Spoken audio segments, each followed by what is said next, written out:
Welcome back. This is session 5, and we're talking about how to sharpen your vision, how to really see things, and how to get ideas simply from seeing things that other people really don't see through direct observation.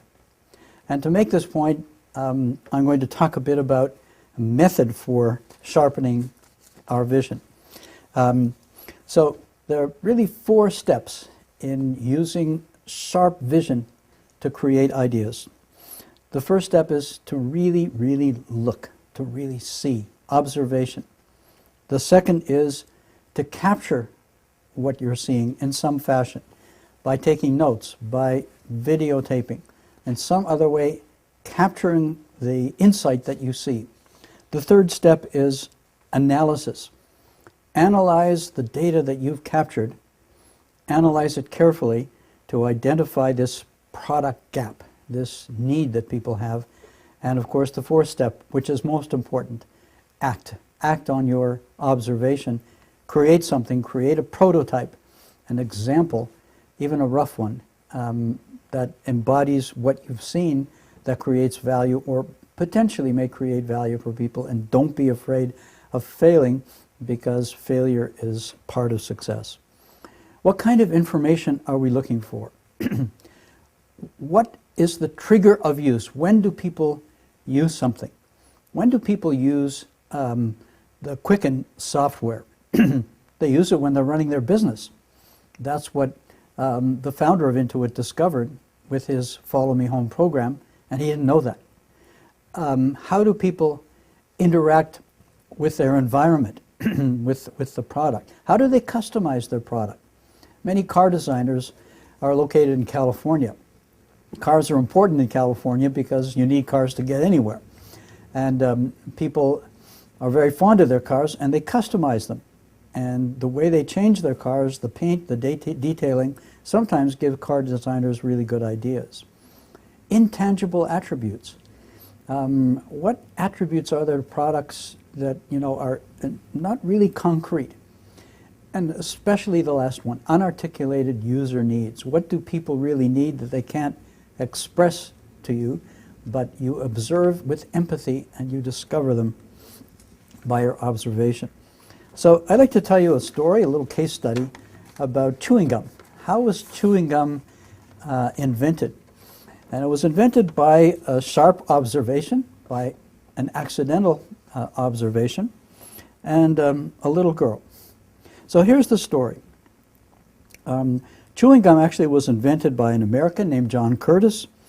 He was inspired actually by chicle, which was an ancient recipe by the Mayans who used the sap of the sapodilla tree. And this was called chicle. And North American natives also used the sap of the spruce tree as a kind of a chewing gum.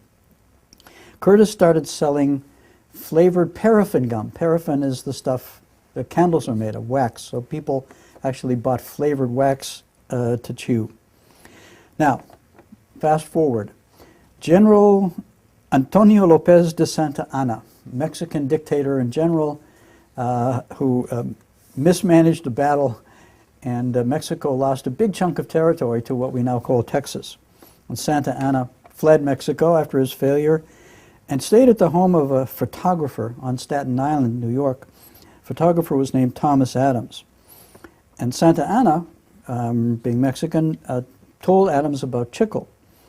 And they started to experiment with chicle to try to mix it with rubber to create car tires. Now, that didn't work too well. Adams was about to junk the whole thing and throw the chicle into the river, into the East River, something that would be illegal today. And he ran into a little girl at a drugstore who was asking for a penny's worth of paraffin for chewing, the paraffin of John Curtis.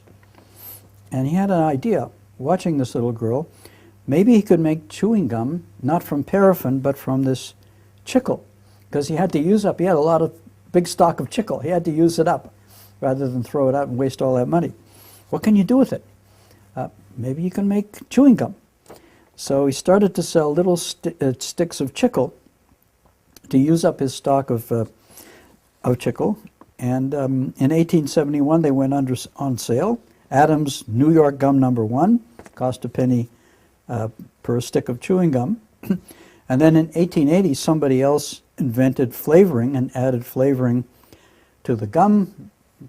The product called Chiclets became available. And eventually, Adams became chairman of the American Chicle Company in 1899. A chance observation, somebody who observed something and put X and Y together. I have chicle, the little girl wants to chew paraffin. Perhaps I can make a product that creates value for people. And that's how flavored chewing gum was invented. Adams' company was highly successful. This ends session 5. Come back and we'll continue with our discussion about how you get ideas by sharpening your observational skills.